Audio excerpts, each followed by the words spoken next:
السلام عليكم ورحمة الله. ازيكم عاملين ايه؟ النهاردة ان شاء الله وصفتنا هي الكنافة بالمانجا. بما اننا دخلنا في موسم المانجا فلازم نستغلها ونعمل بيها حاجات كتير قوي، من ضمنها الكنافة بالمانجا. شكلها حلو جدا وطعمها بجد حلو برضو جدا، احلى واوفر بكتير من اللي بتجيبيها جاهزة من بره. هنعملها النهاردة بطريقة سهلة جدا. هتدخلي المطبخ هتعملي احلى صينية كنافة بالمانجا، مش هتاخد في ايدك وقت خالص. كل اللي هيدوقها منك هيقولك تسلم ايديكي. يلا نسمي الله ونشوف الكنافة الجميلة دي هنعملها ازاي. لو اول مرة تشوفيني انا اميرة كرم، شرفيني بالاشتراك في القناة وما تنسنيش في لايك ومشاركة للفيديو. اول حاجة هنجهز الشربات علشان هنسقي بيه الكنافة وهو بارد. كوبايتين من السكر، عليها كوباية ونص من المية. لو انت بتحبيها ناشفة شوية هتقلي الشربات، هتحطي كوبايتين من السكر عليهم كوباية من المية. لو بتحبيها طرية قوي هتحطي كوبايتين السكر عليهم كوبايتين مية. هنضيف عليه كيس من الفانيليا، واللي هيظبط معانا بقى الشربات معلقتين كبار من عسل الكلوكوز. لو مش عندك عسل الكلوكوز ممكن تستبدليها بالعسل النحل. هنحط عليها عصرة من الليمونة.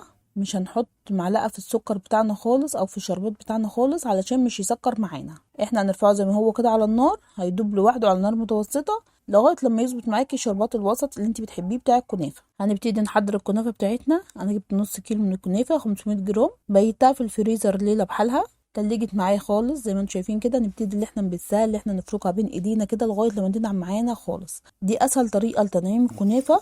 لو انت جايباها طازه ومستعجله عليها ممكن تقصقصيها حتت صغيره كده بالمقص وتضربيها في الكبه بتاعتك ضربتين تلاتة، هتنعم معاكي برضو، هتديكي نفس النتيجه.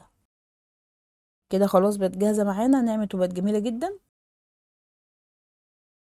هنبتدي نضيف عليها معلقتين من السكر الابيض الناعم او السكر البودر عشان لما تيجي تستوي تديك اللون الذهبي الحلو اللي انت بتحبيه، وتلاقي ديسك الكنافه ماسك نفسه ما يتهريش معاكي بسهوله لما تيجي برضو تقلبي الصينيه بتاعتك. هنقلب الكنافه كويس جدا لغايه لما السكر يندمج مع الكنافه.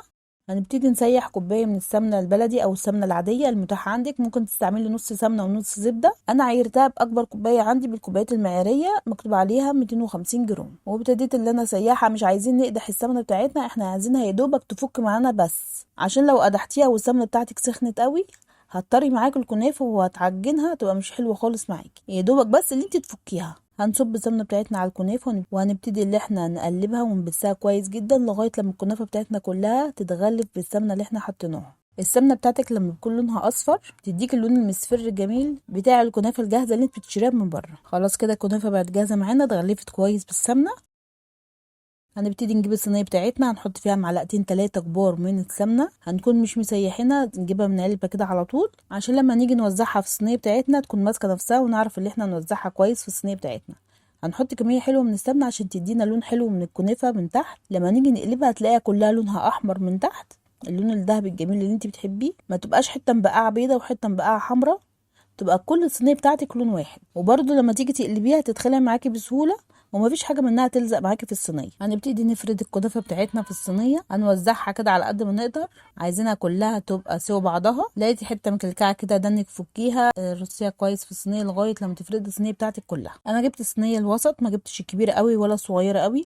مش عايزه الكنافه بتاعتي تكون خفيفه وبرده مش عايزاها تخينه، عايزه السمك بتاعها يكون السمك الوسط. يا ريت لو عندك الصينيه بتاعه الكنافه او البسبوسه تعملي فيها، ما تعمليش في صينيه الكيكه اللي هي حرفها عالي، لان الصينيه دي هتوزع لك كويس الحراره على الكنافه وهتديك لون حلو من فوق ومن تحت. هنبتدي نجيب ورقه زبده ونحطها فوق الكنافه بتاعتنا، وبصينيه اصغر شويه نبتدي ان احنا نضغط على الصينيه بتاعه الكنافه بتاعتنا لغايه لما تمسك نفسها، عشان لما نيجي نقلبه ما يتكسرش معانا ويتهري معانا بسهوله، يكون ديسك الكنافه كده ماسك نفسه. هندخل صينية الكنافة على أعلى حاجة عندنا في الفرن على شبكة في النص. كنت مسخنة الفرن قبلها ب10 دقايق. عايزين ندخلها على فرن سخن علشان الكنافة ما تنشفش مننا. لو دخلتيها على فرن بارد هتنشف منك، هتبقى مش حلوة خالص. هنبتدي بقى نحضر الكريمه بتاعتنا. انا جبت كوبايه مليانه من الكريم شانتيه الخام المتحده، بيبقى جميل جدا في الكريمه، ما بيسيحش معاكي بسهوله وما بينطش منك، برضو جميل جدا. هنضيف عليها نص كوبايه من الكريمه الباستري، برضو بتخلي طعم الكريمه جميله جدا. هنضيف عليها كوبايه من عصير المانجا الخام، هنضربها من غير سكر ومن غير ميه. احنا هنستكفى بس بسكارة المانجا الطبيعية اللي فيها، مش هنزود ولا نقطة سكر، وهنستكفى بس بالشربات اللي احنا هنضيفه على الكنافة بتاعتنا. المانجا بتاعتنا مسكرة وطعمها حلو جدا، ومش هنحط عليها ولا نقطة سكر.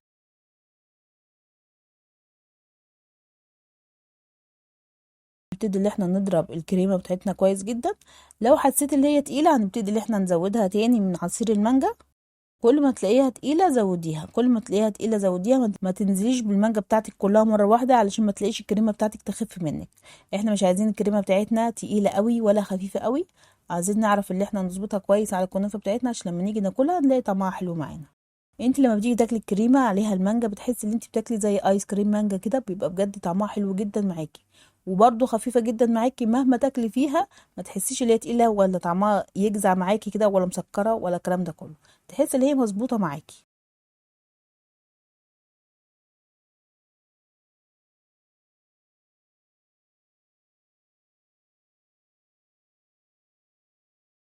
كده الكريمه بتاعتنا بقت جميله جدا. احنا ممكن نحطها في الفريزر كده لوحدها من غير اي حاجه وناكلها كده بمعلقه زي الايس كريم، تبقى جميله وتحفه معاكي. هنحط الكريمه بتاعتنا في التلاجة عشان ما تسيحش مننا. طلعنا الكنافه بتاعتنا من الفرن، لونها جميل جدا. لو حسيتي اللي هي لونها فاتح من فوق ممكن تشغلي عليها الشوايه تديكي لون من فوق زي لون من تحت. هنبتدي اللي احنا نسقيها الشربات وهي سخنه، يكون الشربات بارد وهي سخنه عشان ما تعجنش منك. اوعي تحطي شربات وهو سخن على الكنافه وهي سخنه عشان الكنافه بتاعتك مش تعجن، يكون الشربات بارد والكنافه سخنه. هنلفلف كده الصينيه معانا لغايه لما الشربات بتاعنا يتشرب من الكنافه كلها، وبالذات على الحرف بتاع الصينيه لان بيبقى ناشف سنه، فلازم تشربي الشربات من على حرف الصينيه كويس جدا. جبنا طبق كبير وابتديت ان انا اقلب الكنافه بتاعتي. لونها جميل جدا من تحت، اللون الذهبي الحلو، لان انا حطيت كميه حلوه من السمنه في الصينيه من تحت. لما جيت افردها بصي انا بوريك اللون بتاعها كده من تحت، اللون كله زي بعضه. هنسيب الكنافه تشرب الشربات كويس وتبرد كده براحتها على جنب قبل ما نحط عليها الكريمه. هنبتدي نقطع المانجا اللي هنزين بيها الكنافه بتاعتنا. انا جبت منجايه كبيره من مانجا النعوم، المانجا الحمرا ديت نوعها حلو جدا، بتبقى مسكره وطعمها حلو وبتديك لحم كتير، والبذره بتاعتها بتبقى صغيره قوي. ممكن تستعملي برضو نوع المانجا السكري، المانجا العويس، اي نوع مانجا تكون مسكره عشان تبقى طعمها حلو مع الكنافه بتاعتك. ما تجيبيش المانجا الحادقه او المانجا اللي لسه ما استوتش كويس، هتبقى طعمها مش حلو خالص معاكي.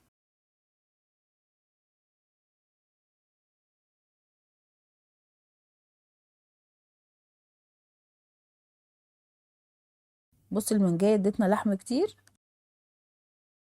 واوريكم بقى البذره بتاعتها.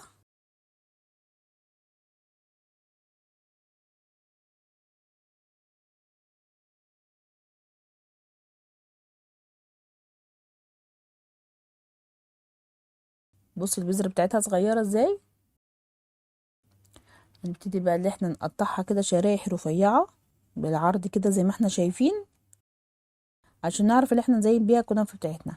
انت ممكن تقطعيها برضو حتت صغيره، ممكن تقطعيها شرايح بالطول زي ما انا قطعتها كده، حسب ما انت عايزه. انا عملتها قبل كده كنت مقطعه حتت صغيره على وش الكنافه، بس المره دي قلت اغير من شكلها.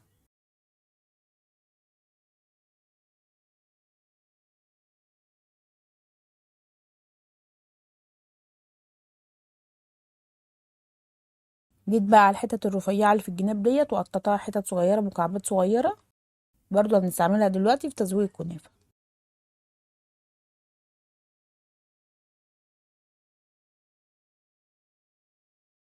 هنبتدي بقى نجيب الكنافه بتاعتنا بعد ما بردت معانا تماما. ما تفرديش عليها الكريمه وهي سخنه او وهي دافيه معاكي، لانك هتسيحيها خالص معاكي وهتطرى معاكي وهتبقى مش حلوه خالص. لازم تكون الكنافه بتاعتك بارده تماما، ونبتدي اللي احنا نحط عليها الكريمه نفردها كويس جدا. عايزين كلها تبقى سوا واحد من فوق عشان لما نيجي نقطعها تلاقي حجمها حلو وسمكها حلو معاكي، ما تطلعيش حاجه من بره الكنافه بتاعتك، كلها من جوه عشان لما تيجي تقطعيها يكون شكلها شيك وحلوه معاكي في التقديم. فردنا الكريمه بتاعتنا كويس وكلها بقى سوا واحد. هنبتدي نرص عليها شرايح المانجا اللي احنا مقطعينها بالطول. هنعملها كده على شكل ورده دائريه من بره لجوه.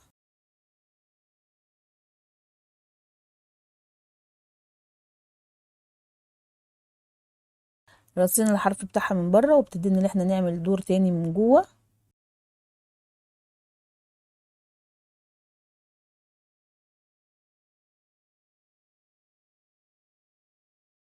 وحته المانجا الصغيره اللي انا قطعتها في الاخر اللي احنا حطيناها في نص الصينيه بتاعتنا، شكلها جميل جدا. لو انت هتوديها لحد هدية او هتقعد عندك مثلا يوم او اتنين في التلاجة، ممكن تجيبي جيلي تلميع وترشيه على وش المانجا بتاعتك من فوق، هتديها لمعة وهتحفظ معاكي الفاكهة اللي هي ما تتبلش معاكي بسرعة ويبقى شكلها حلو. لكن احنا عشان هنقطعها وناكلها على طول فما رشيتش عليها جيلي التلميع. شكلها جميل جدا وبجد طعمها حلو قوي. طعم الكريمة مع المانجا مع الكنافة بجد حاجة كده تحفة. لو جايلك ضيوف انت ممكن تعمليها، شكلها حلو جدا في التقديم وبجد برضو طعمها حلو قوي. الشربات بتاعها مظبوط وكل حاجة فيها مظبوطة. خلاص خلصت معانا الكنافة كده. يا رب الكنافة تكون عجبتكم وتكون سهلة عليكم. لو الفيديو عجبك دوسي لايك واعملي لي مشاركة للفيديو، والسلام عليكم ورحمة الله وبركاته.